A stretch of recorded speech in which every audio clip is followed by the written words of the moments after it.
நான் மாடக்கூடல்.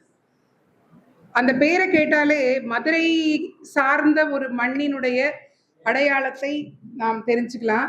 அந்த மாதிரிதான் என்னுடைய சகோதரர் ஆனந்த பிரபு அவர்கள் இந்த புத்தகத்தை போன மாதம் 10 நிகழ்வுல கிளம்பும் போது அவருடைய பிறந்தநாள் அன்னைக்கு என்கிட்ட கொடுத்தார். அக்கா இதை வாசிச்சிருங்க அப்படின்னு.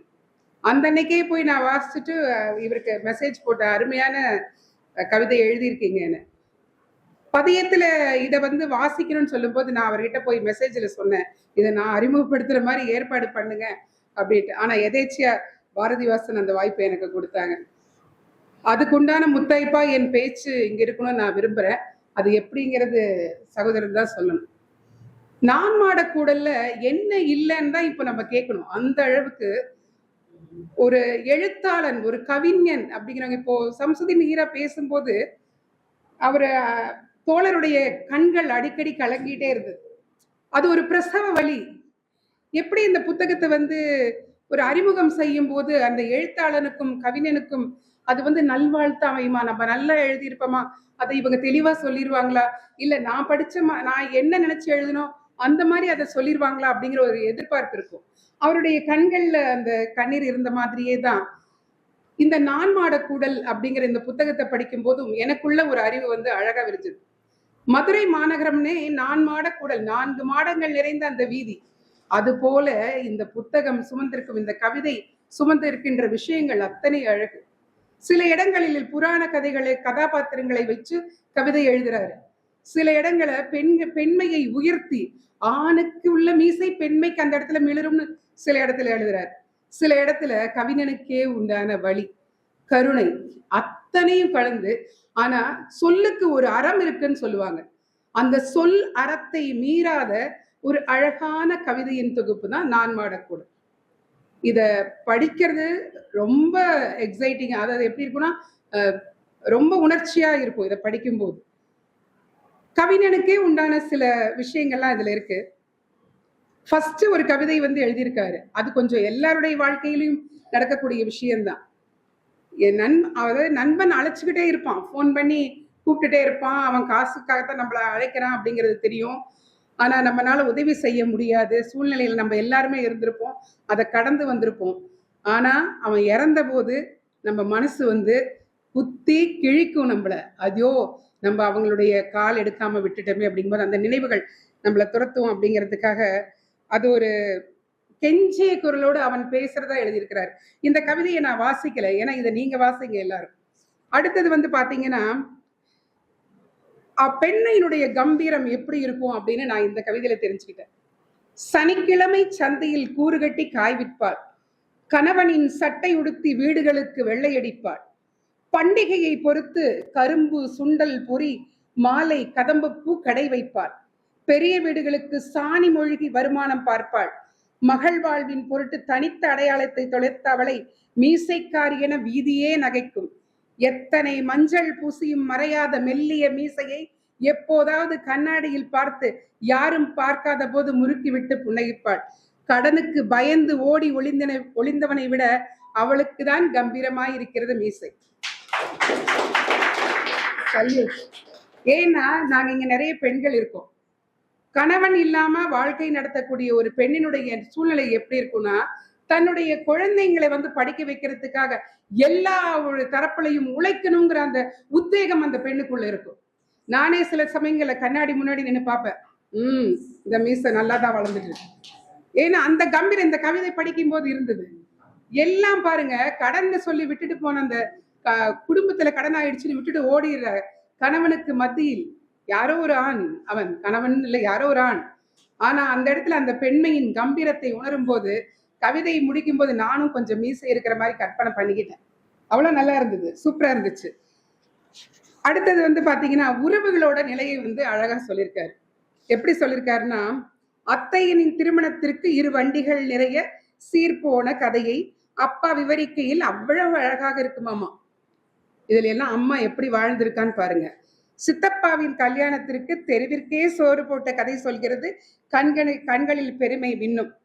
இறுதியில் தான் மட்டுமே கடனுக்கு பொறுப்பாளியாகி இருந்ததை விட்டு ஊர் விட்டு ஊர் அத்தனை உருக்கமாய் இருக்கும்.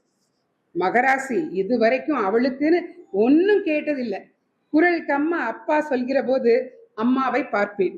தலை குனிந்தபடி இதழோரம் புன்னகைப்பால் அப்பாவின் அந்த வார்த்தையே அவளுக்கு போதுமானதாக இருக்கும்.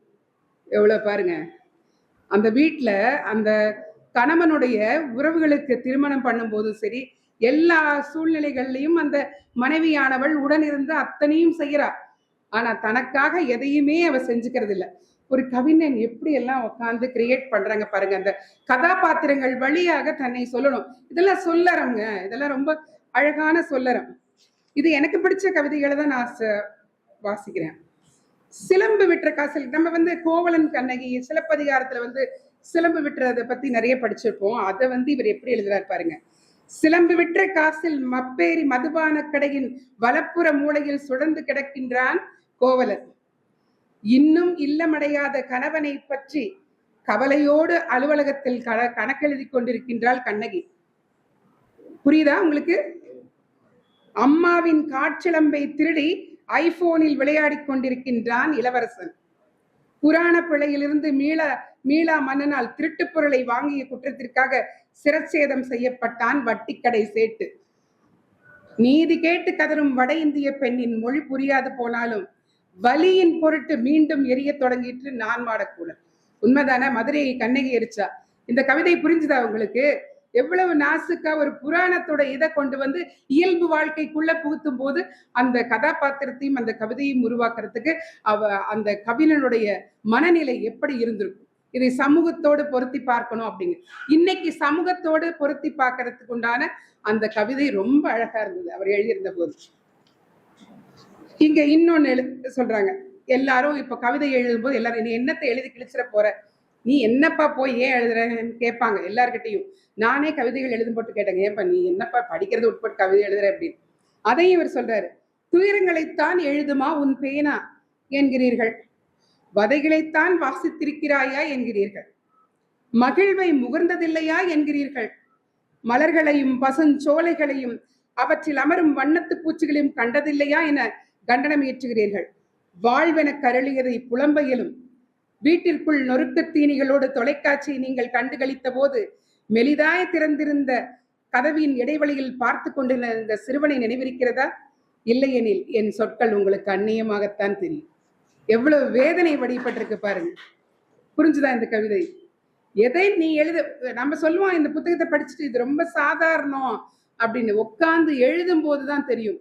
கவிஞன் எழுதுறது, அந்த கற்பனை விருந்து எழுதுறது, சமுதாயத்தோட எழுதும் போதுதான் அவனுடைய அது கற்பனைன்னு சொல்றதா இல்ல அவன் கண்களை பார்த்த விஷயங்களை வச்சு எழுதுறாங்களான்னு சொல்றதா அப்படிங்கிறது வாசிக்கிறவங்களுடைய அந்த தன்மை. அந்த நேரத்துல உட்கார்ந்து அவங்க பொறுமையா வாசிக்கும் போதுதான் அது வெளிப்படும். இன்னொன்னுங்க, இது எனக்கு ரொம்ப ரொம்ப பிடிச்சிருந்தது. வலினா வலி, கருணையா இருக்கக்கூடிய ஒரு மனுஷன் எங்க கருணை இல்லாம போறான் பாருங்க. காலொடிந்த ஆட்டுக்குட்டியை தோளேற்றி சுமந்தலைவார், அத்தனை சிரத்தையோடு மாட்டுக்கு உண்ணி எடுப்பார், உள்ளங்கைக்குள் தானியம் வைத்து கோழிக்கு தின்ன கொடுப்பார், வீதியை காவல் காக்கும் கருப்பனின் இரவு உணவை பெரும்பாலும் அவர் வீட்டில்தான். வீதியில காவல் காக்கிற நாய் கூட சோறு போடுறாரு. தோட்டத்தில் உழவுகைகள் குயிலோடு எசப்பாடி விட்டு புன்னகைப்பார், காயமுற்று மயிலுக்கு மருந்தெல்லாம் பூசிவிடும் முத்துச்சாமி தான் காதல் திருமணம் செய்து கொண்ட மகளின் சிரம் அறுத்து விட்டு தலை குனிந்தபடி அமர்ந்திருக்கிறார். அருமை, ரொம்ப நல்லா இருக்கு. கடைசியில சொல்றாரு, எல்லாத்துக்கும் கருணை பார்த்த மனிதன் காதல்னு வரும்போது அங்க தன்னுடைய பெண்ணுக்கு கூட அந்த கருணையை பார்க்கறது இல்ல. அப்ப நீ பறவைகள் கிட்ட எல்லாம் என்ன பார்த்து என்ன பிரயோஜனங்கிற சவுக்கால் அடிச்ச மாதிரி இருந்தது இந்த கவிதை. ரொம்ப அற்புதமான கவிதை. அப்புறம் ஒரு காதல், ஒரு சின்ன கவிதை வருது. வெகு நேரம் நாங்கள் பேசிக்கொள்ளவில்லை, அறிமுகம் கூட ஆகாமல் நினைவோடையின் ஆழத்தில் நான் மூழ்கியபடியும் முடிவெளியாய் நெளியும் சாலையில் அவர் கண் பதித்தபடியும் தான தந்தன தானவென பின்பாட்டோடு தென்றல் வண்டு தீண்டும் போதெல்லாம் இளையராஜா அழைத்தார். எங்கெங்கோ அழைத்து போகும் அந்த மாயக்கம்பளம் புகைப்படிந்த ஞாபகங்களை துடைத்து தந்தது. இடதுபுற வளைவொன்றில் மகிழ்ந்து திரும்பகையில் கதையாய் விடுகதையாய் ஆவதில்லையே அன்புதானே, அந்த பாட்டு ஞாபகம் இருக்க? கதையா விடுகதையா, அந்த பாட்டு. அந்த தென்றல் தீண்டும் போது ஒரே குரலில் இருவரும் புன்னகைத்திருந்தோம், இருவருக்கிடையே அமர்ந்திருந்த அவரும். அழகா அந்த காதலையும் மையப்படுத்தி சொல்ல நிறைய கவிதைகள் ரொம்ப அட்டகாசமா இருக்குது. அதுல இங்க சில சமயங்கள்ல அந்த மகாபாரதம் அவரு நம்ம தோழர் ஷம்சுதீன் ஹீரா கூட எடுத்து பேசியிருந்தாரு. எப்படி அந்த அந்த ஆரம்பத்துல இல்ல சாரி, ஆனந்த் வந்து பேசினாங்க. துச்சாதனன் அதையெல்லாம் வச்சு ஒரு கவிதை வாசிச்சாரு அவர் இல்லைங்களா? அதே மாதிரி ஒரு கவிதை எழுதி போட்டிருக்காரு. இரு கூறாய் பீத்தெடுத்த பின் உடல் சேர ஜராசந்தன் நான், பார்த்தனுக்காக பலியிடப்பட்ட கடோத்கஜன் நான், காந்தாரியின் பொருட்டு தலை இழந்த ஆடு நான். நல்லா கவனிச்சுட்டே வாங்க. சகனிக்காக முதுகெலும்பு தந்த சுபலன் நான், பீஷ்ம விரதத்திற்கு எரித்து கொண்ட அம்பை நான், தர்மனின் பொய்யில் பலியான அஸ்வத்தாமன் நான், சத்தியத்தினால் நாகாஸ்திரத்தை மீண்டும் ஏவாத கர்ணன் நான், 100 அண்ணன்களை களப்பளி தந்த துச்சலை நான், அபயமளித்ததற்காய் மரணம் ஏந்திய விராடர் புத்திரன் நான், காரணமற்று உயிரிழந்த ஜெர்மானிய யூதன் நான், குண்டுகளால் பிளக்கப்பட்ட ஆப்கான் புத்தன் நான், நந்தி கடலோரம் தோட்டா வாங்கிய பாலச்சந்திரன் நான், காசா இடுபாடுகளுக்கிடையே செத்து போன குழந்தை நான், லட்சம் காரணம் சொல்ல இயலும் எதற்கும் வழியற்று செத்து போன யாரோ ஒருவனை நினைவில் கொள்ளுங்கள், அது நான் தான். எத்தனை வழி அங்க இருந்திருக்கு, எத்தனை வழி அங்க நிறைந்திருக்கு. கவிஞன் வந்து சொல்லுவான் தன்னுடைய எழுத்துக்களுக்கெல்லாம், இப்ப நானே வாசிட்டு இருந்தாலும் அவருக்கு வந்து ஐயோ அக்கா கரெக்டா இதை சொல்லிடுவாங்களா, நான் எழுதின மாதிரி புரிஞ்சுட்டு சொல்லிடுவாங்களான்னு ஒரு ஏக்கம் இருக்கும். அதை வந்து வாசிக்கிறவங்களும் அதை படிச்சுட்டு அதை சொல்றவங்க அதை வந்து தெளிவா சொன்னாதான் அவங்களுக்கு அது மகுடம் சூட்டின மாதிரி இருக்கும்.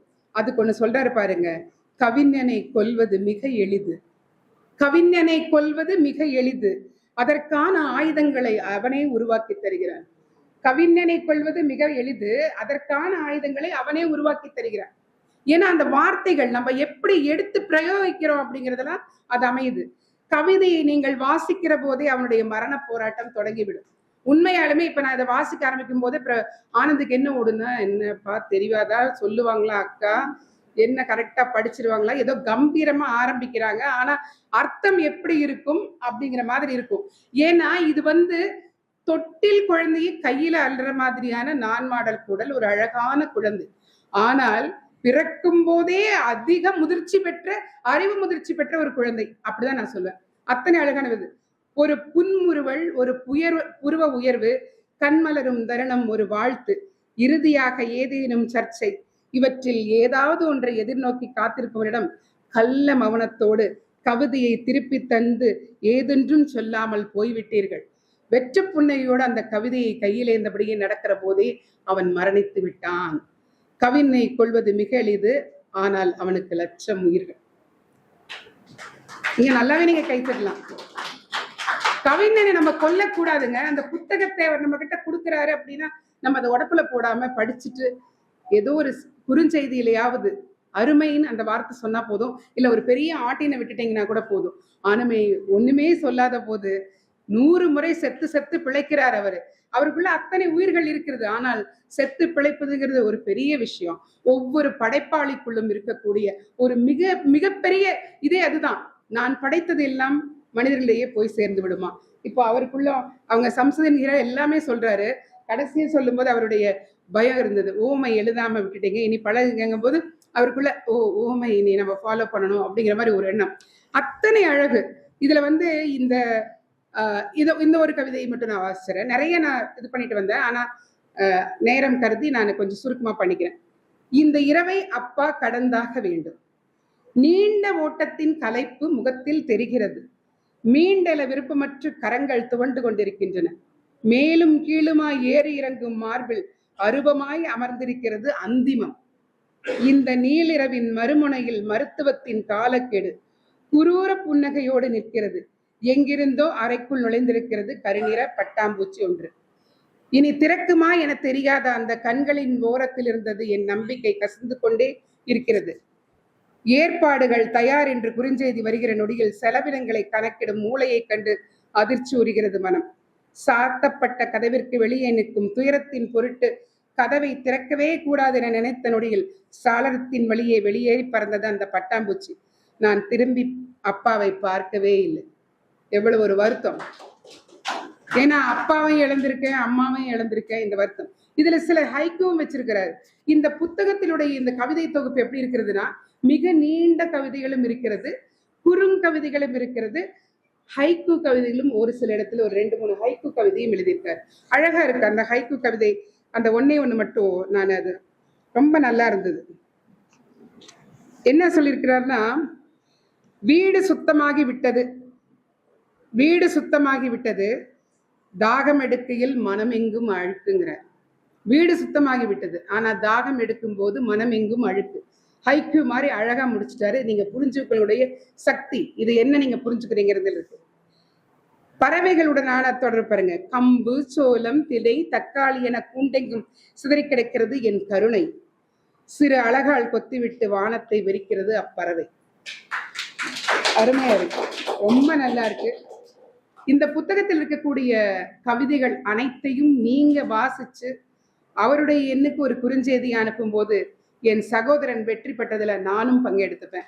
ஏன்னா நானே சொல்லிட்டு இருக்க கூடாது, வாசித்து ஒவ்வொருத்தரும் அவருடைய அனுபவங்களை சொல்லும் போதுதான் அந்த எழுத்தாளனுக்கும் அந்த கவிஞனுக்கும் கிடைக்கின்ற மகுடம். 1000 விருதுகள் கிடைத்தாலும் இது போல் பாராட்டுகள் எங்கும் கிடைக்காது.